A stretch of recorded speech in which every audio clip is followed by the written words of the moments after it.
Осы жарыс дейтін, осы мен 5-ші жыл болып отыр осы жарыс. Ана жылдары, оның алдыңғы жылдары барамыз деп карантинге байланысты бара алмадық.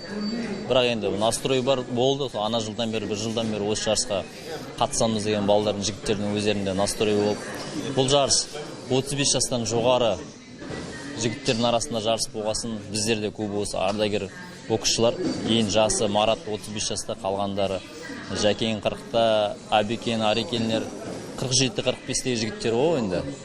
Олардың бәрінің өздерінің желаниясымен осы жарысқа бір жылдай паши күтті ғой осы жарыста. Сол дайындықты өзіміздің спортзалымызда, жаңа өзіндегі спортзалда дайындалып.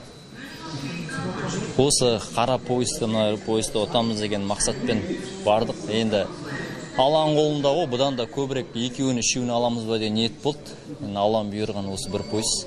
Оған да қанағат тұтып келдік.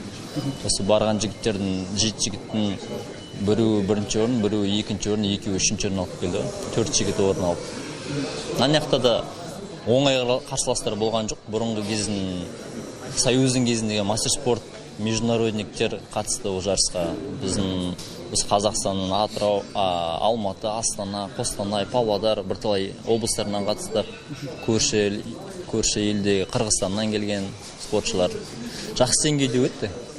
Біздерге осы Өзімнайгаз акционерлік қоғамы, жаңағы кәсіподақ, Өзімнайгаз кәсіподағы, және де осы жігіттердің жартысы бұрғылау мекемесінде, тобы бұрғылау мекемесінде жасайды. Сол бұрғылау мекемесінің басшылары, Өзімнайгаз мекемесінің басшыларына көп рахметімізді айтамыз, алғысымызды айтамыз. Біздерді осылай қолдап, жарысымызға барып келуімізге көмектескен сол жігіттерге көмек айтамыз. Алда енді осындай қазіргі уақытта осындай жарыстар көп, 35 жастан жоғары ағажағалылар деген. Сол алда жарыстарда дайындалу жаңағы Өтегенов Маратта, Аташев Жараста, кәсіпқой бокстан да шығып өздерін көрсетіп, бойлар жасап жатыр. Солында келесі жарыстары бар. Октябрь қазан айында. Сол жарыстарға дайындаламыз бұйырса.